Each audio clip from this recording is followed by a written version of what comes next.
Chess, nonsense, and analysis. Yeah, welcome viewers. So, you know, it's just something that was of interest to me. This topic of cheating. I had made an episode because having had looked at a player, uh, Shevchenko being banned. And I just want to talk about this particular case. This one is very interesting for a number of reasons. It was first and foremost, it was at the Olympiad. And okay, let me just give the background story. So what happens is that Sebastian Fellow, young, very strong grandmaster from France, was banned for 2 years as well for cheating, and he did this at the Olympiad, playing for the French national team. And so, yeah, why did he cheat and how did it come about? So, what happens is that there is an international master in France by the name of Cyril Mazzolo. So this Cyril Mazzolo, he was running a poker club, shall we call it? But they were making serious bets, and he was the one who was organizing it. And this youngster, he was in his 20s, Sebastian Feller. He was in debt for a few thousand euros, owing Mazzolo. And so then what actually happens is that at the Olympiad in Khanty-Mansisk, the organizers, to make the Olympiad more exciting, they said, look, if you win a gold medal on your board, because 5 boards, 4 boards plus reserve, 5 boards. If you win a gold medal, we are going to give a prize, and the prize was 5,000 euros for gold that the organizers themselves would give. And so what those guys then in France hatched up was that, okay, we want you to win that 5,000 so that you can pay off your debt, right? And they come up with a ingenious plan, really. And the plan actually succeeded. Listen to this. So here's the plan. So they get another a character involved, and this character is a Grandmaster Arnaud Hauchard from France as well. Now, why it was important to get Hauchard involved was because Hauchard was the captain of the French men's team. So he was somebody who had access to the playing hall, who could freely move into the playing hall and out of the playing hall and so on. This is 2010. So what actually happens is, here's how they cheated. Mazzolo, who's an international master, is sitting in France following the games online. He is watching the game, and at the right moment, I don't know how they organized this, but at the right moment, he will send a computer move to Hauchard. And then Hauchard, that's why I'm calling it the amapiano dance, Hauchard would then go into the playing hall and go to the side where Fella was facing, and he would move within chairs, So they obviously made some kind of a system that possibly this chair, if I do this, it's A, B. They must have figured out some system that if I do this, if I go there, if I stand here, and I'm saying rook h4, rook, so they had their whole system. So what he would do, obviously, I guess he was doing it, of course, I'm saying it in a jokey way that he was dancing, you know, in an amapiano like fashion, but making those amapiano moves. But he was actually just simply moving from board to board, and fella would be watching this and would know which move to play.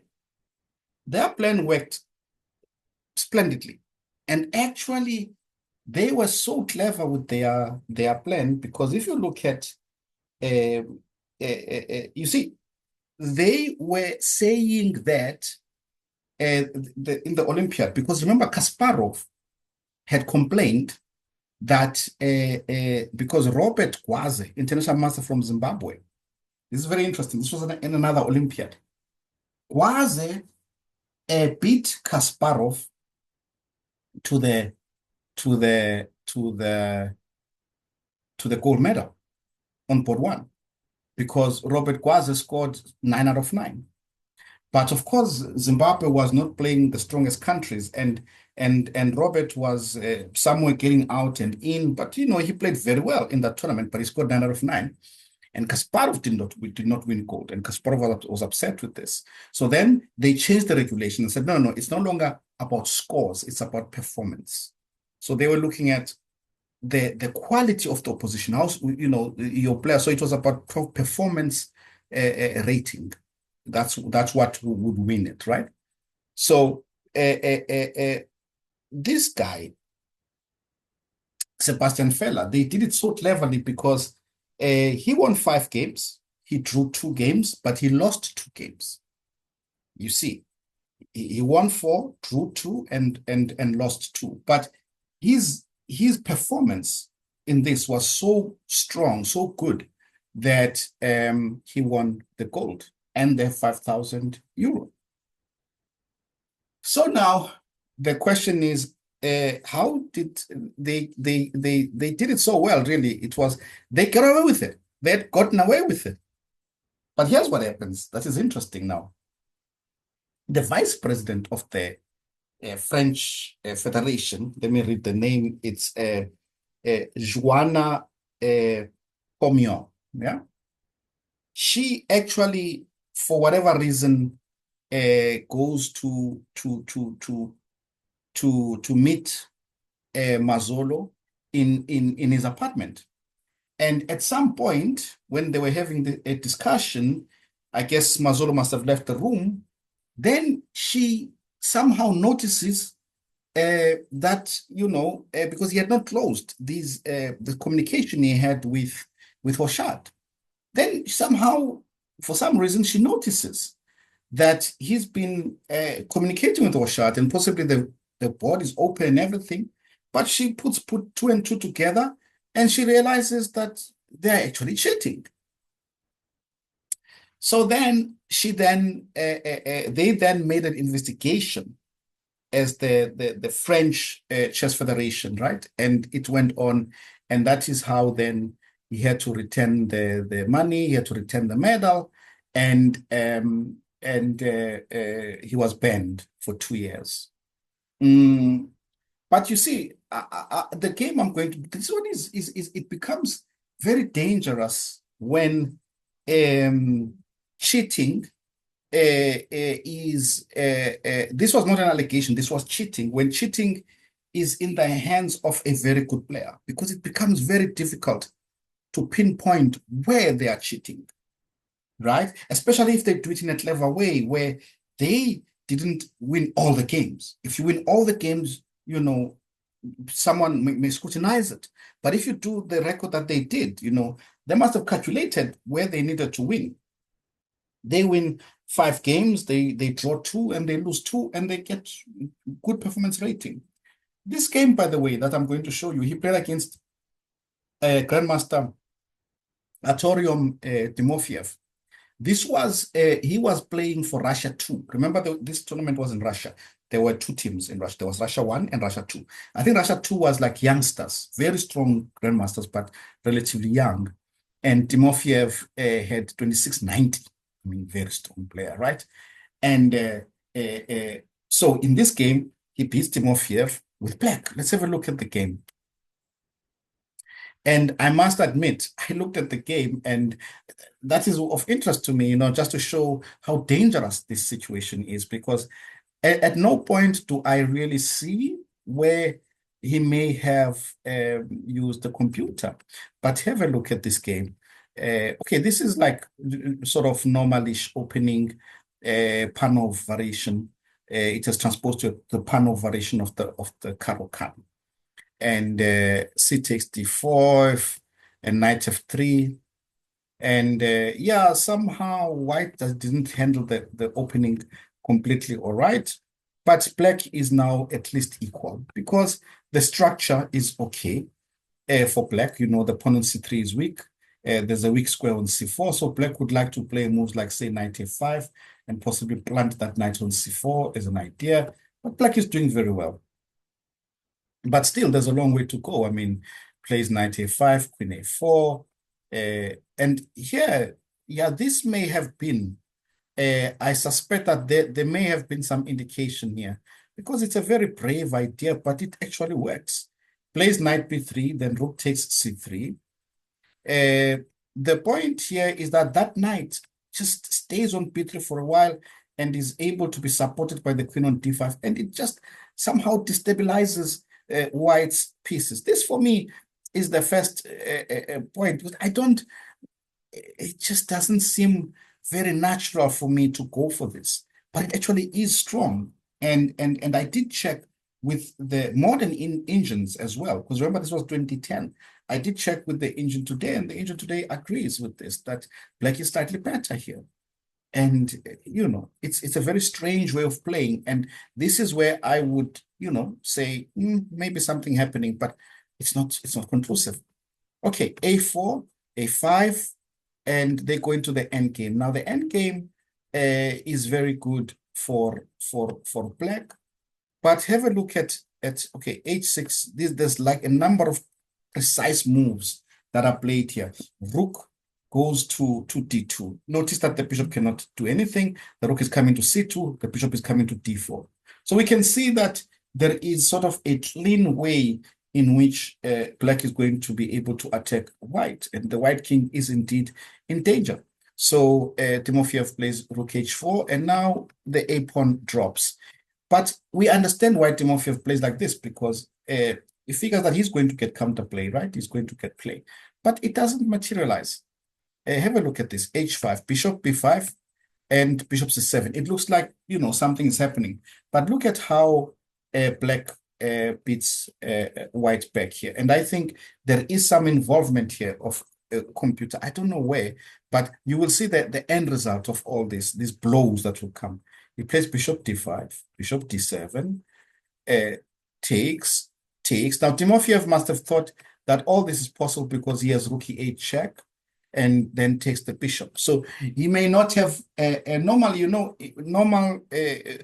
how one would normally calculate is that there would be different variations, but because remember, there are other variations to calculate. You would look at one variation and say, okay, but I'm fine because I check and I take. And sometimes you don't really look deeper. But in this position, then there is this move, rook c4. And unfortunately, white is pinned, and white will drop the piece. There is no way to get out of the pin, because even if you do try to play, let's say, f4 to stop bishop e5, I can just play a4, a3. You're going to have to get the pawn, and then I take the bishop, and with an easy win for black. A very interesting game. And but I thought back to this case, because very difficult to say at like 100% surety that no, this is where the player cheated. Because remember, the issue is that the player is strong. This is the problem, so the strong player may only need, sometimes they may not even need a move. Sometimes they may need evaluation, right? It may be possible in a certain position that all he has to do, Hauchard, after hearing the move, because he went outside with his cell phone, looks at the move that is being given by Mazzolo, And I remember they showed the moves. What they were doing, they were writing, because they didn't want to write rook e4, okay, in French, right?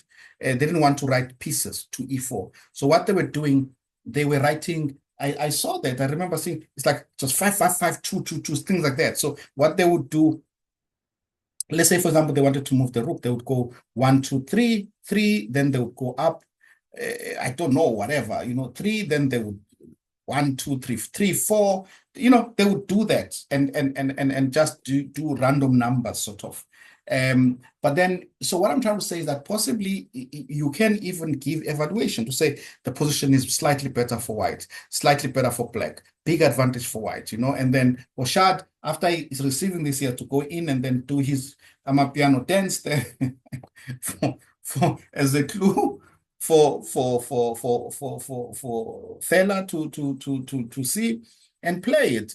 It's a very interesting situation, which also brings us to more recent cases, and of course the most famous case now has been the one involving Carlsen and Hans Niemann, and what is happening there. And there were court cases and settlements out of court and this and that. So, very difficult situation, but certainly very interesting. And yeah, let's see how this will unfold, and extremely interesting. So that was a very nice and sort of funny case involving cheating at the highest level. And with that, I say checkmate.